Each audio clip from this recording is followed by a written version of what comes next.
This is Kat with the Cat Haas Outdoors podcast. I'm so excited to share today's episode with you.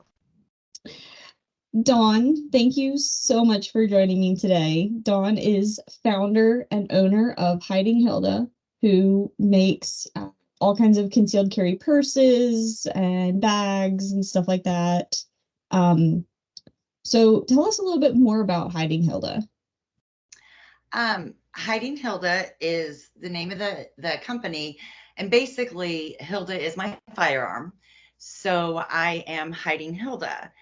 There's a whole story to how I got started, which I know we're going to get into, but I carry the top brands of concealed carry purses, whether they're gun tote mamas, lady conceals. So I carry a wide variety of selection and brands and leather, faux leather, as well as we actually manufacture our own here, the Hiding Hilda brand, which is the only brand that's actually manufactured in the United States out of Oh, all of the wow. brands. So yeah, so we try and this. They're here in Fort Wayne, Indiana, and I kind of got started with them because I used to staff for them prior to starting this.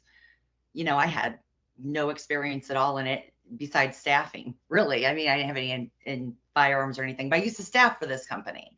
And so, anyway, so that's how I kind of got into the manufacturing of it. But Hiding Hilda, we really just specialize in ways for women to conceal carry, whether it's on body, off body. It's a lifestyle brand. So there's something for everyone. We want you to be comfortable or else you're not going to carry. So you have to do what works for you, practice of course, and really use what works for you. Not everybody's the same. Yeah, absolutely. So what inspired you to start Hiding Hilda? Well, as far as specifically Hiding Hilda, I had a stalker who got sentenced to 10 years in prison. I mean, it was a big deal. At the time, firearms were not in my world at all. I didn't grow up with them. I didn't, they were for military, police, and bad guys, frankly. They really weren't in my world. But, when you have somebody repeatedly telling you they're going to kill you, your children, and your favorite pets, you tend to take action. I was a single mom with 3 kids. And for me, at the time, a lot of trainers were never carry off body, never carry off body. You only carry on body. That was the safest way. For me, I had someone who was literally targeting me everywhere I went. And I live in Indiana. Right now it's February. The sun's out, but it's cold. And for me to carry on body meant I would be in deep concealment under my coat, under my clothes, and everything. And I needed to be able to get to my firearm should I need it. I mean, he was there. I was scared. And the most consistent thing about me was my purse and bag. I always had my purse with me. It was always crossbody. So for me, I found it easier. So if he was over there and I felt threatened, I could put my hand right on it and walk in the building or walk out. They tell you to go different places, but the truth is, you end up at work around 8 o'clock, you pick up the kids, you get home about 6, you have to go to Walmart or whatever. You can take different routes to work, but you're going to end up at work. You know what I mean? Yeah. So, I don't know. I couldn't imprint. It was a firearm free zone. I couldn't imprint. I didn't want to lose my job. So women do not carry in a waistband all the time. We don't live in a waistband. Men are in some form of pants and shirt, period. So they have that option. And I couldn't imprint. I'm certainly not going to carry on my hip. So I needed another way. And there weren't a lot of options out there. I couldn't find a lot of options. So anyway, after he was sentenced, about 2 years afterwards, I'd actually lost my job because I went on the Katie Couric show and was doing all this crazy stuff with stalking. So I don't know. God gave it to me. I went to a gun show. There was a lady who sold concealed carry purses.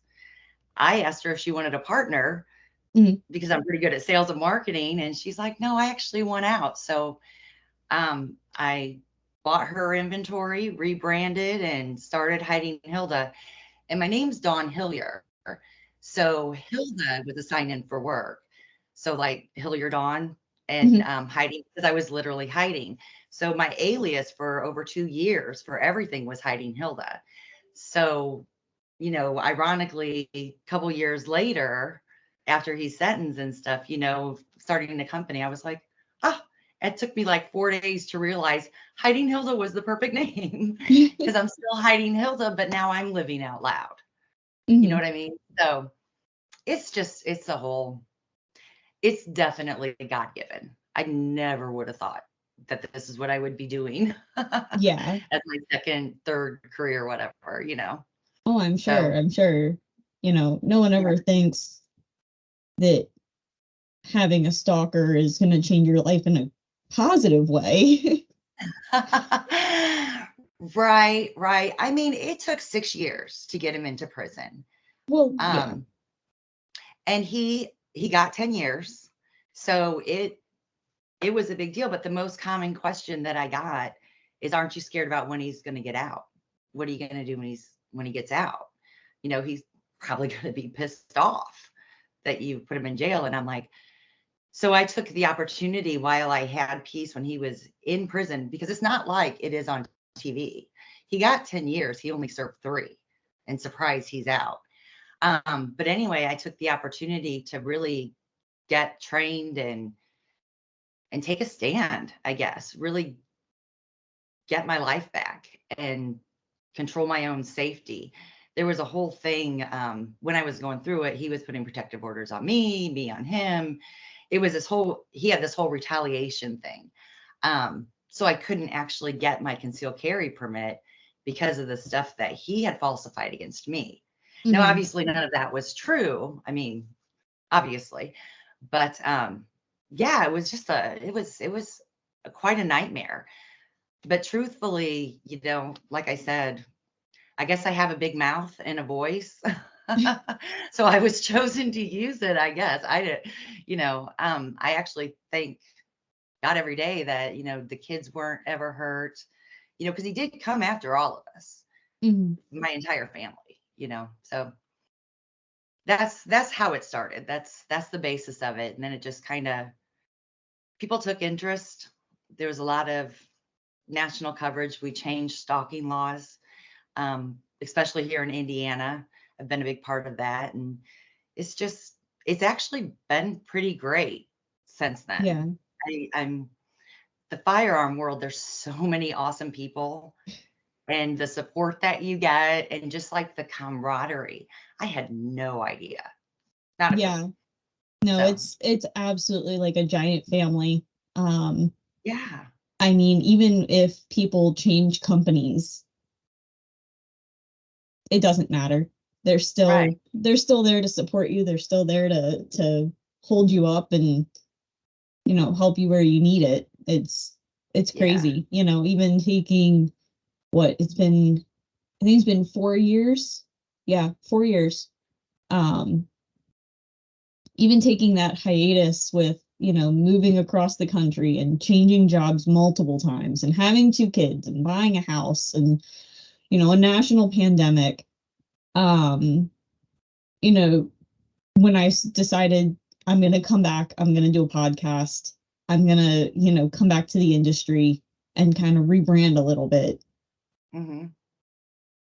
Yes, it's difficult because this industry has always been difficult, but I was still welcomed back with open arms.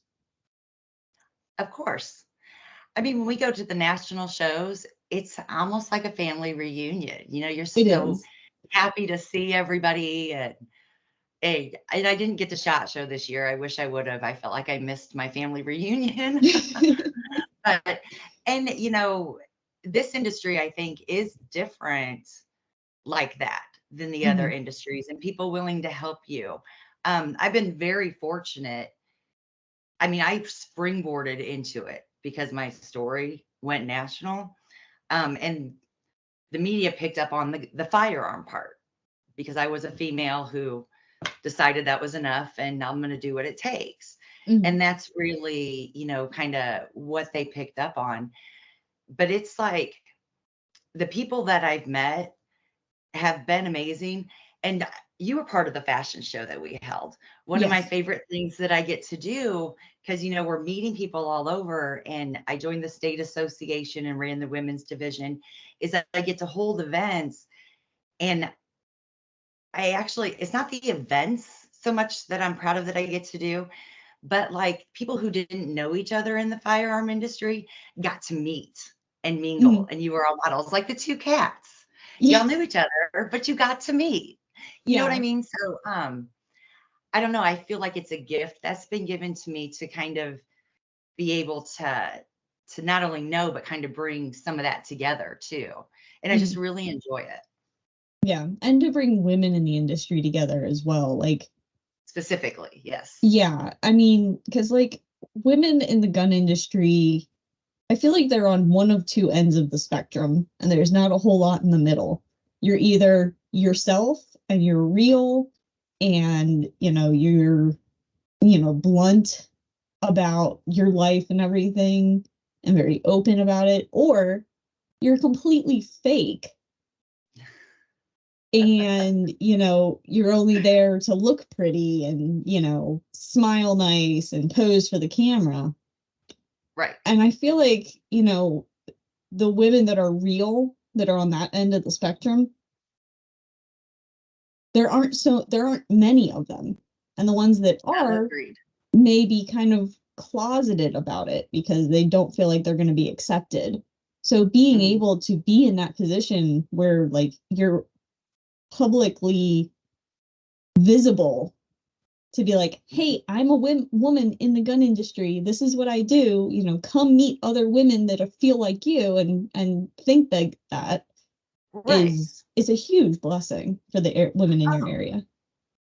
And I I mean, I can do tactical stuff now, but I'm not a tactical girl. Like I like pretty things.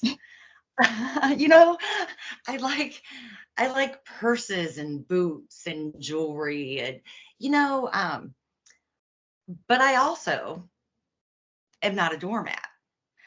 I like embracing pretty and badass, if you will. You don't mind me saying Yes. that?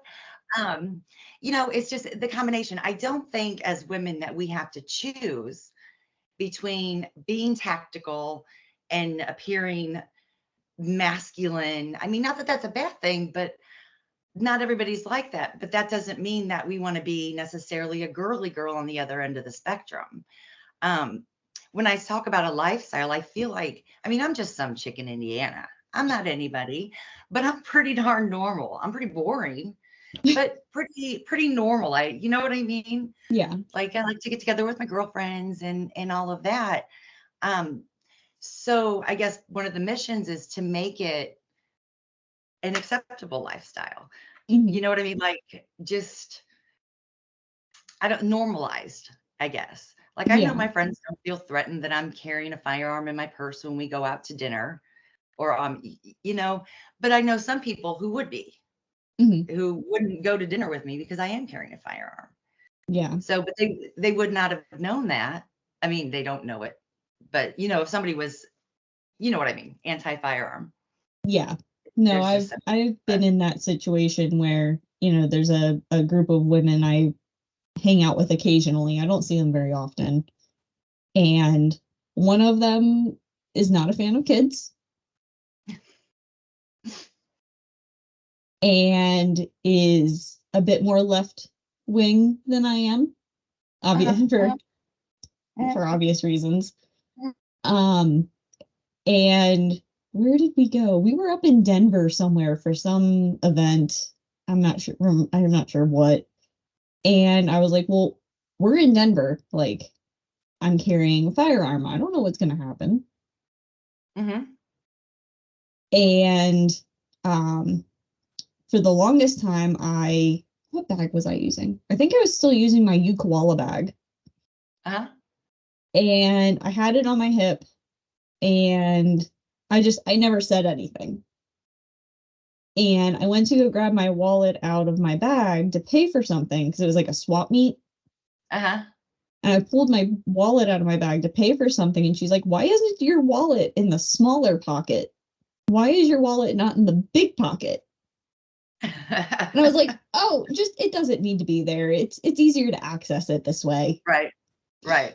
Because I knew the moment I said, oh, well, I've got a firearm, it was gonna like kind of throw her off a little bit.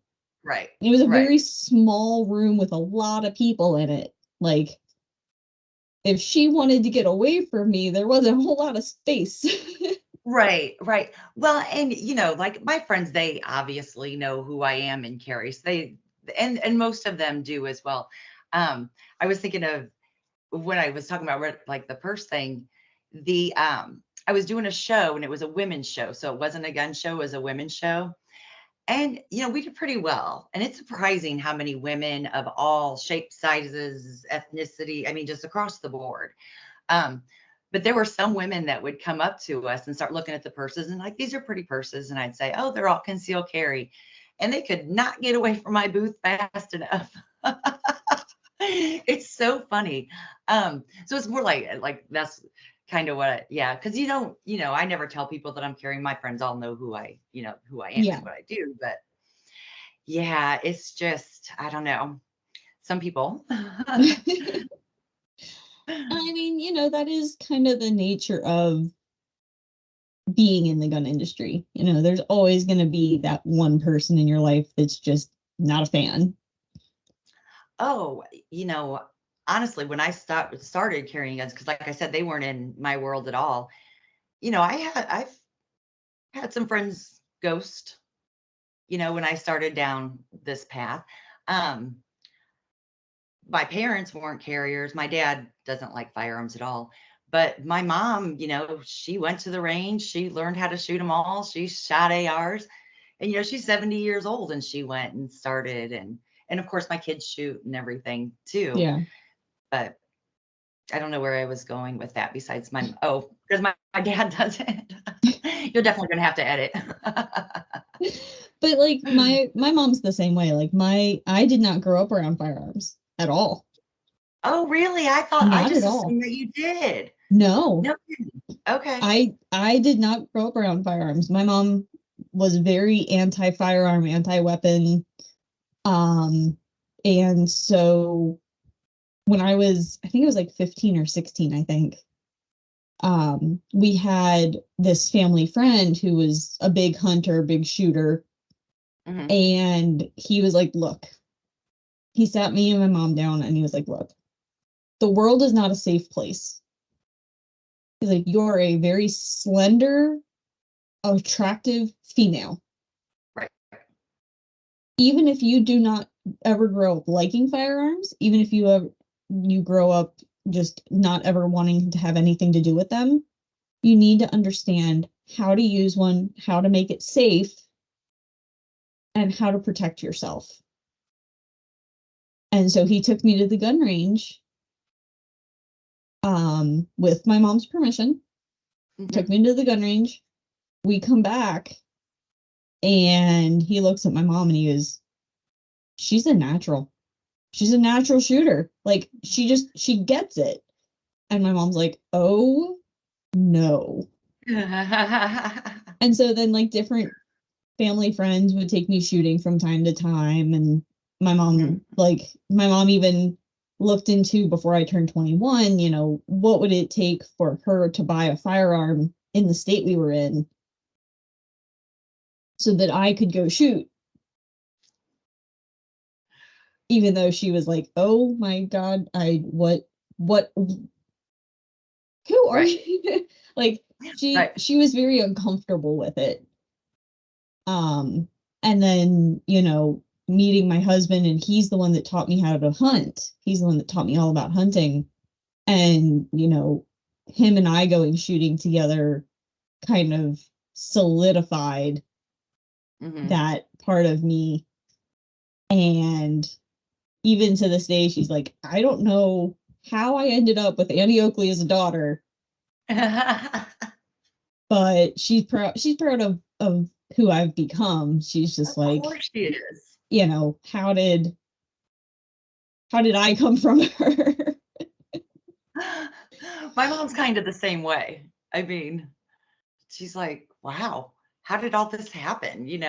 Where did this come from? Yeah. No, That's and awesome. um you watched my episode with Liz, so you heard Mhm. me say that, I had been a victim of sexual assault. Um, Yes.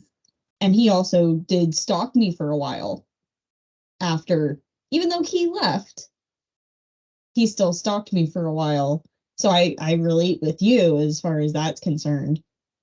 Um, and to live in that fear of, is he going to show up at my house? Is he going to show up at my work? We lived in a very small community, Hmm. and so it wasn't like, my where I went to college and where I worked and where I hung out with friends was a mystery. Right. I even remember being at the firemen's carnival for the local firehouse, and it always took place at our high school where he and I went to high school together. And I decided to go with Wes, who I was just dating at the time. I went with him and I Mhm. went with another friend of ours. And I had a protective order. Um, and I was like, it's like a week long or week and a half long fireman's carnival. I'm not worried about us happening to be there on the same day. Yeah. Like, what are the chances we're going to be there on the same day?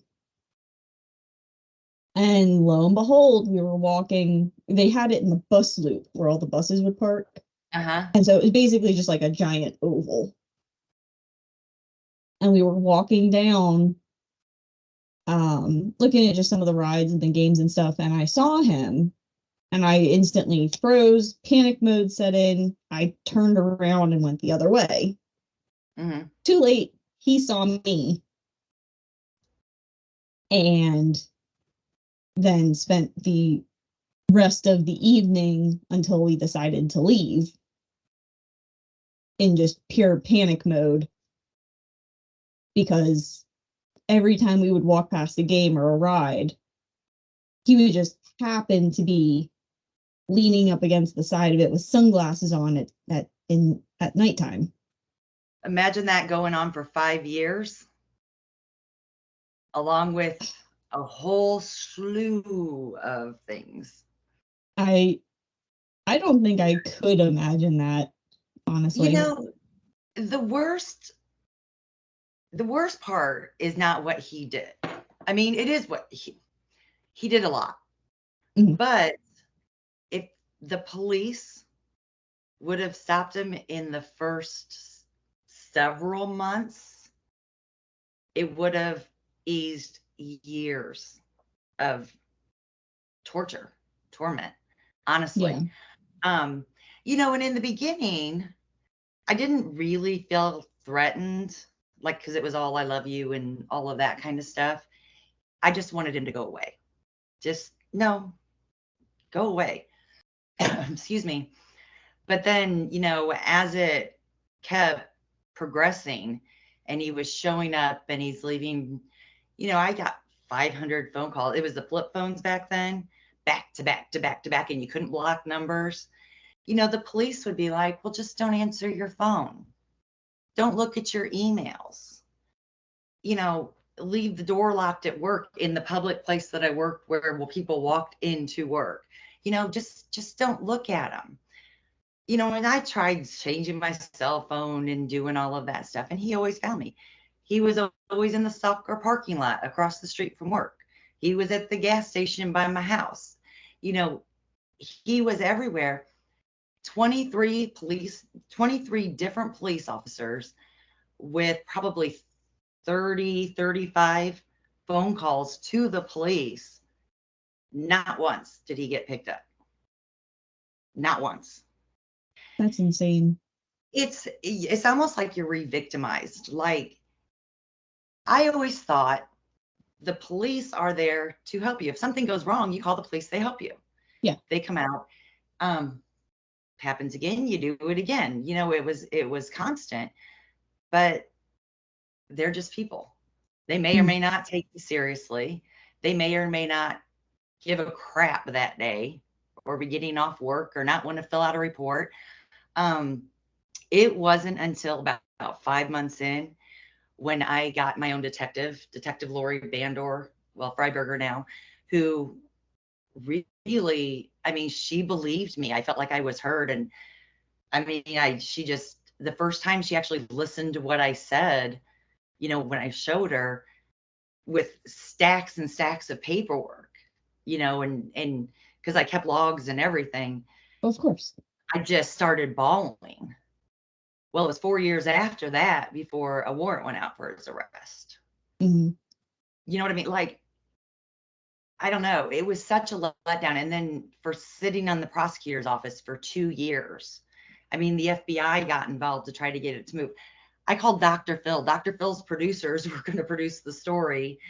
And the prosecutors were like, no, it's still an open case. We're not going to do it.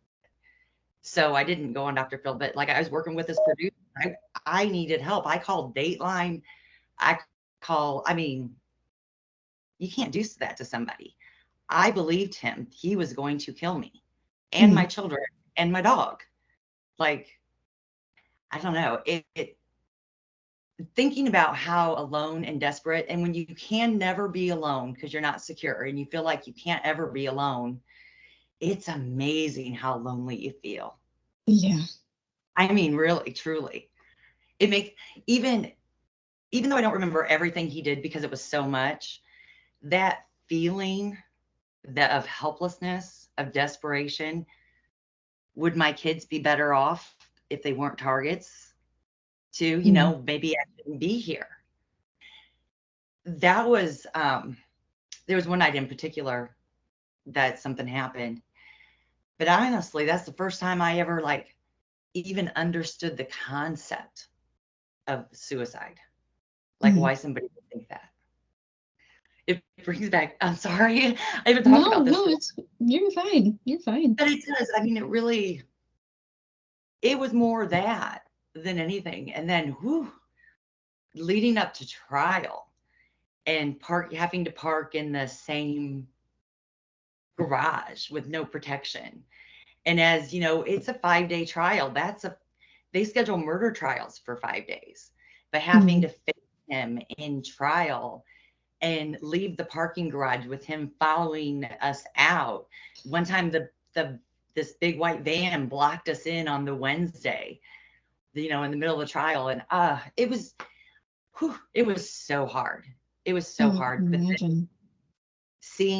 hearing the clicks of the handcuffs though, the day that he was found guilty, it was like freeing. Yeah. It yeah. But I mean, so overall the system worked. It is not like it is on TV. No. But then after a 5-day jury trial, he goes to prison, he gets 10 years. The stockbroker who drove a BMW, who lived in a big fancy house in a prominent part of town, got an associate's degree and bachelor's degree while incarcerated. And with good credit, he was out in 3 years with no notice.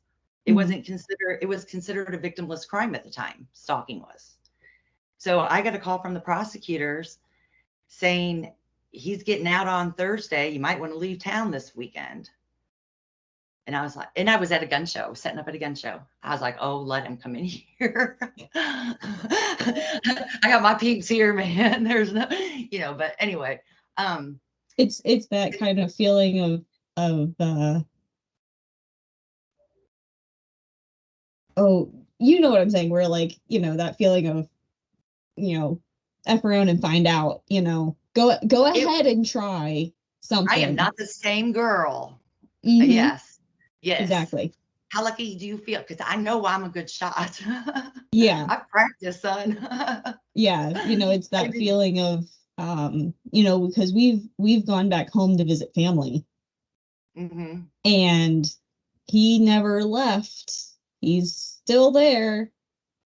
So like living out in Colorado, 1,700 miles away, I don't worry about that.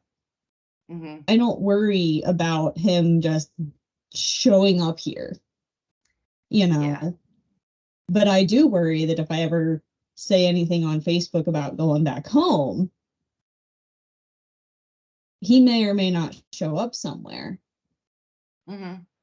You know, I may Oh, I run get into it. him at the grocery store, and it's instant hypervigilance and just watching over my shoulder and watching over my back. There's this one sushi restaurant that we love to go to, and it's in the neighborhood that he grew up in, and his family still lives there.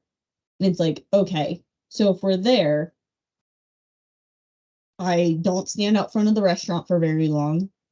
If I Mm-hmm. do, every vehicle, every bike, every person walking down the street, my back is to them, but I know where they are at all times. Oh, yeah. I'm the same. So mine lives, well, so he violated his parole, got sent back to jail. I had a meeting with DOC and got out and off parole by one guy in DOC who decided he was fine. Um, but I thought I was going to move. I honestly thought I wanted to move before he got out. I just, it was hard. But then, once I got more confidence and stuff, I was like, my whole family's here. My kids are here. My parents are here. I am not going to be the one who has to move. Mm-hmm. He can move. I am not going to do it. Well, turns out he didn't move. He literally lives at the next town over. And every time we go to Auburn, like, because I live in a small town. There's no Home Depot here. There's no, like we have to go someplace to go to any of those stores. Um, every time we cross into Auburn, man, I just get that crunch, that muscle tightens in the pit of my stomach. I will not go to Kroger ever because that's where I know that he used to shop all the time. Like, Mm-hmm. and it's not that I'm afraid of him. I just truly, truly never want to see him again. Yeah. Ever. Ever. It makes me cringe at the thought of even seeing him. So I totally get what you're saying, but whew, it is hard. PTSD is real. I mean, I don't know. It alters your entire life when you're a It target and does. you don't get over it.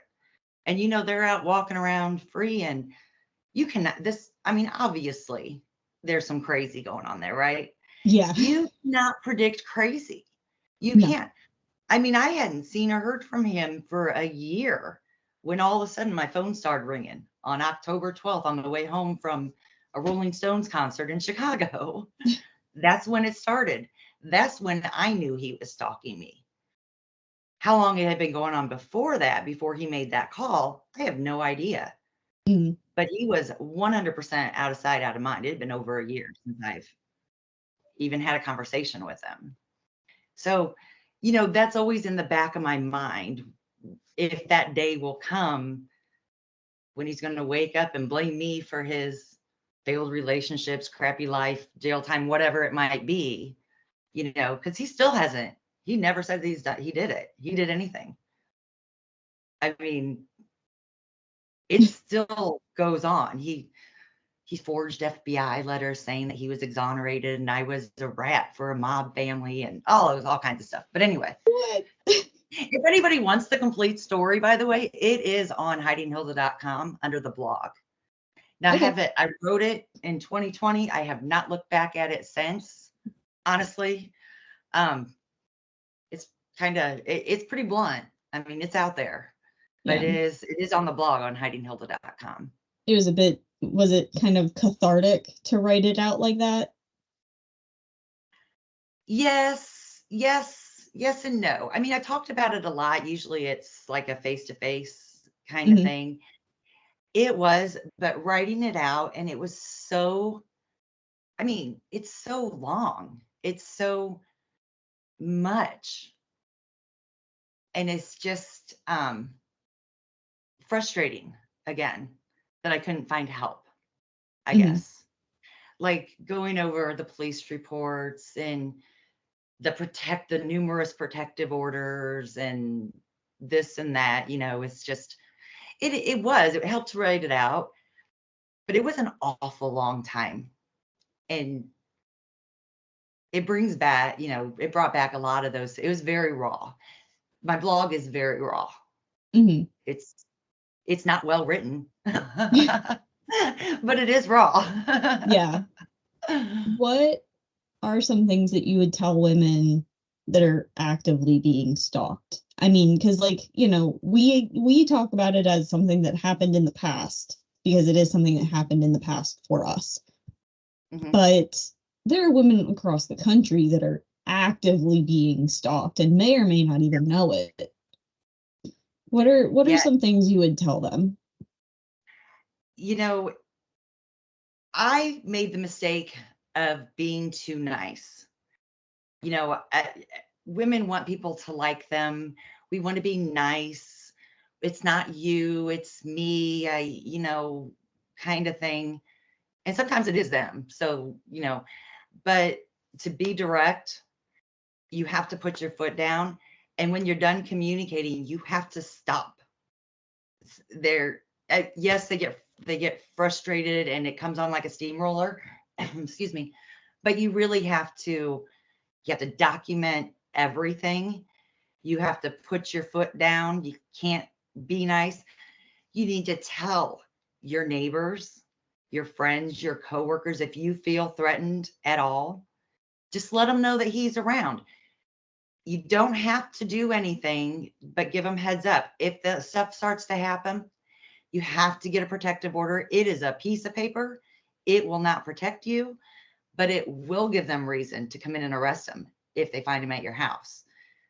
Um, I can tell you before protective orders are tricky.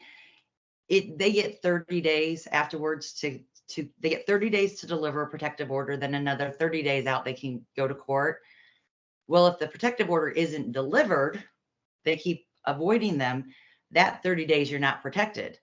Then the next 30 days while you're waiting for court, you're still not protected until you go through court or he doesn't show up. So you really just you got to keep doing it. You're It's a piece of paper, but you have to have it every time, every instance. I don't care if it was phone calls, voicemails, the emails.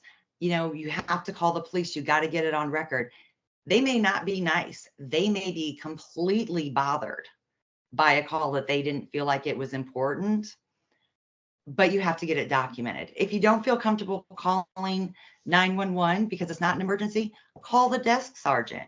You have to get a record. And the sooner you start a record, the better off you'll be.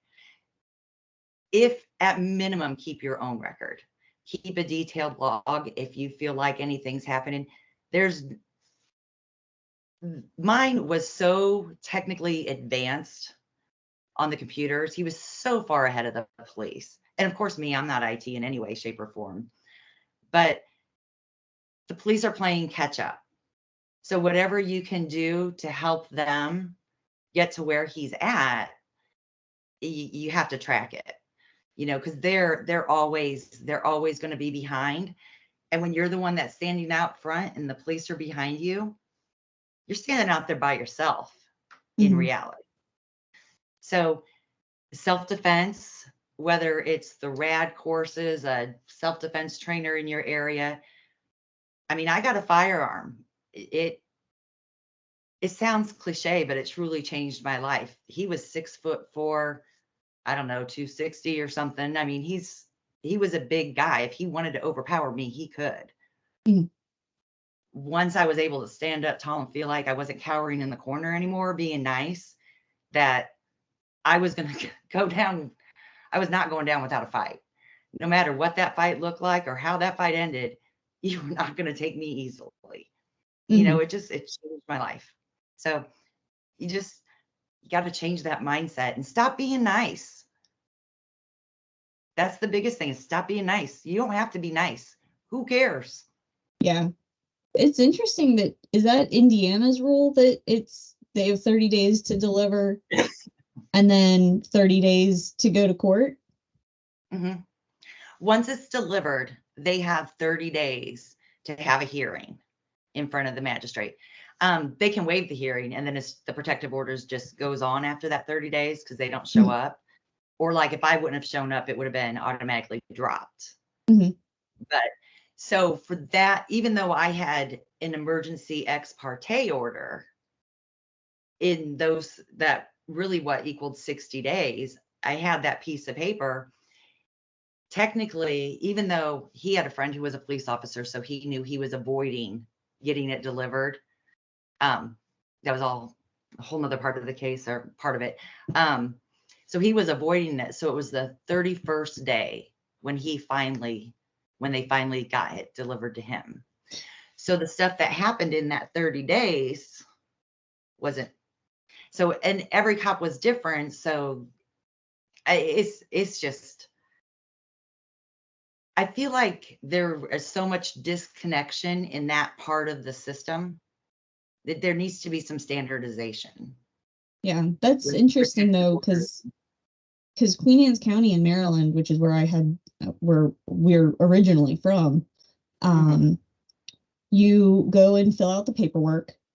You wait there after you fill out the paperwork to go before the judge. He That's what I did too. issues he issues a temporary protective order if he sees fit. That's what mine did. And then I think you only wait like a week or 10 days. Like you Mm. get your court date when he issues that temporary, but it's only like a week to 10 days, I think. Um, and whether they deliver it in person or not, that temporary is in effect. Yep, that's the way that I thought Because it worked too. yeah, because I got home that night, told my mother what I did, because I hadn't even planned on telling her.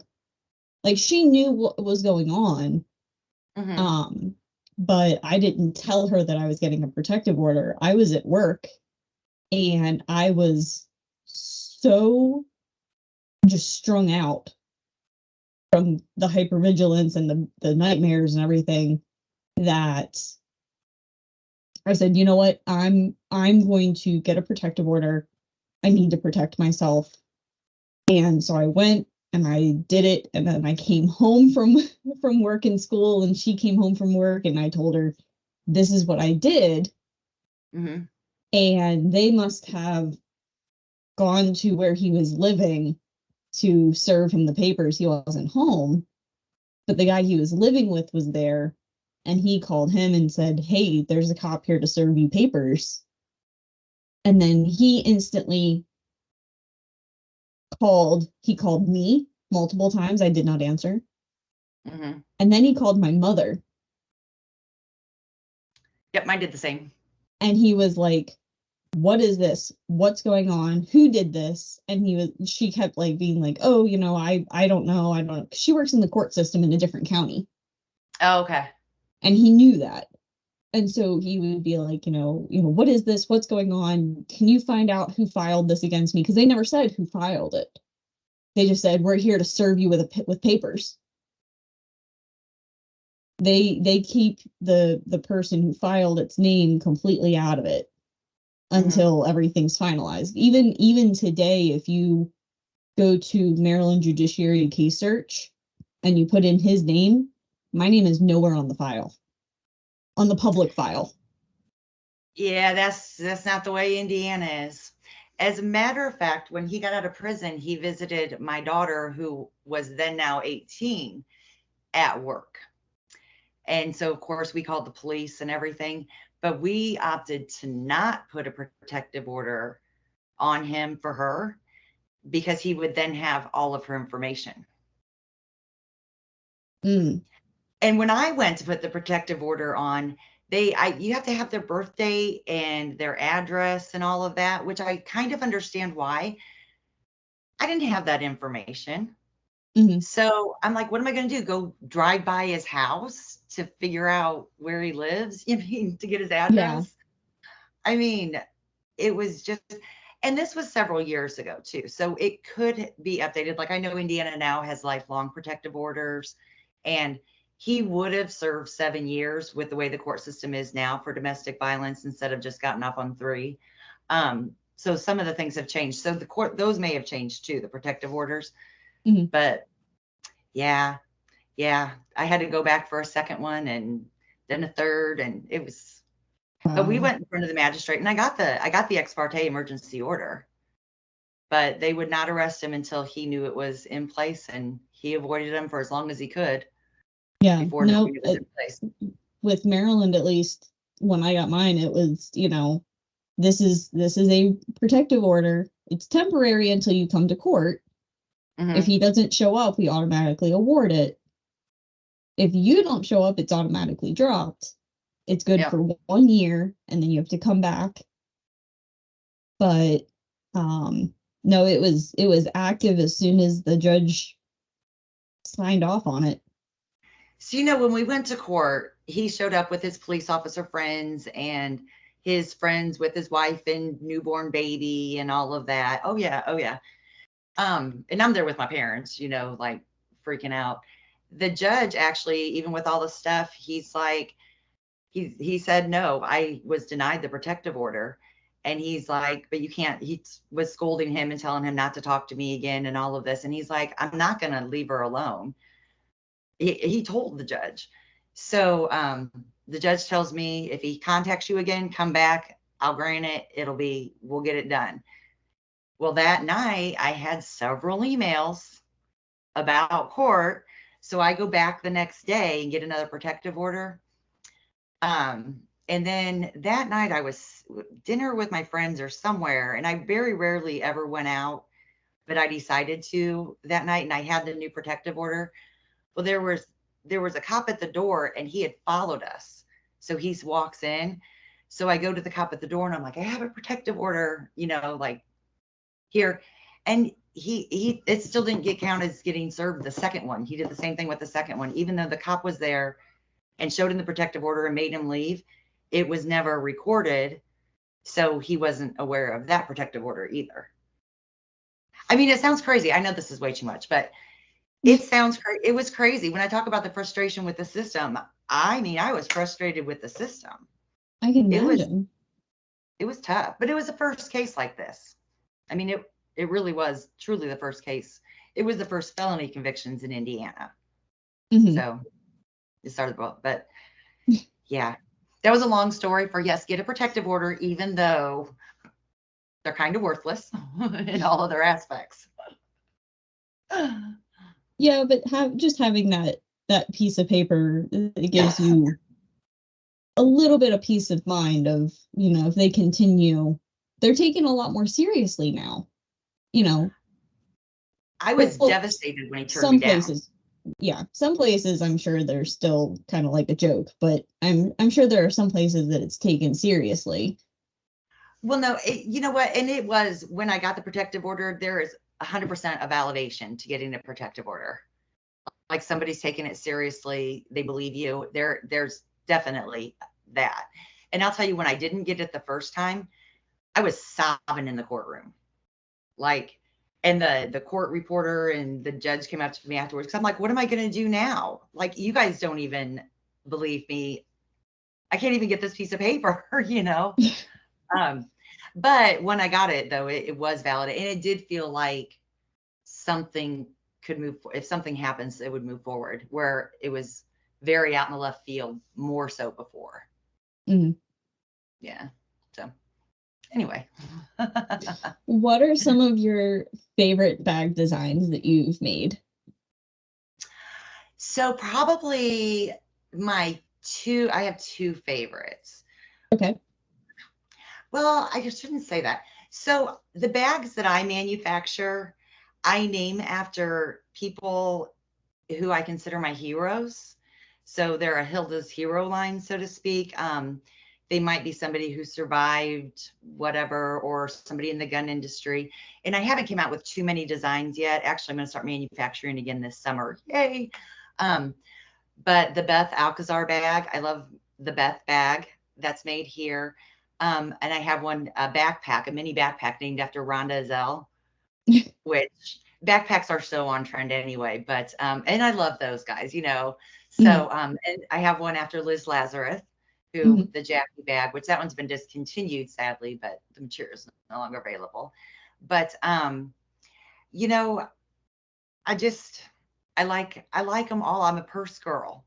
You know, as long as it's functional and it meets my needs and I can easily draw and carry my other stuff because I have stuff I have to carry too.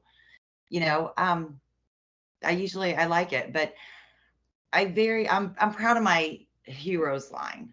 I think Mhm. it honors some of the women in the industry, and it's just a little thing, you know, by naming a bag after them. But I don't know. I feel like that's kind of cool. Yeah. No, and So it adds to that sense of family and support that we show each other in the industry. exactly, exactly. There's room for all of us in the industry. You know, there's room for more of us in the industry, and why not support each other? Mhm. It's if we all supported each other, imagine where we could go in this industry. Oh yeah, Yeah, I mean, it's absolutely. growing so much, so I love it. Well, thank you so much for joining me today. It's been so great catching up and getting to learn more of your story. I knew some of it from when we met at SHOT Show years ago, and hearing bits and pieces from different shows and posts that you've made, and but to really hear it in a way that it can relate to other people, you know, like I said, there are women actively being stalked every day, whether they're celebrities or not. We're not anyone special. I like I said, I'm just some chick from Indiana. I was just some kid I was the weird horse kid that went to a tiny high school, and here we are years later, being able to advocate for other women and being able to share our story in a way that hopefully helps somebody else that maybe is in that position. Right, right. And if nothing else, give them some hope because it feels so never ending and just, it just weighs you down. I mean, I became virtually a recluse. I Mhm. didn't go out much, and to this day, I'm definitely a homebody where I used to never be, which I'm good with now. But it is to help people, even if it's just a small amount of hope or empowerment that you can get through it, and there is life on the other side. And sometimes, it's so hard to stand up and keep being strong, but you can. Yeah. Even if it means sobbing on the bathroom floor, you know, for 10 minutes in the middle of it, and then regaining you can do it. And as soon as you find your people, if you already have people, that's great. Sometimes people will go, but as soon as you find your people, whether it's the detective, the people who can make a difference. My husband, oh God love him, he was a huge support.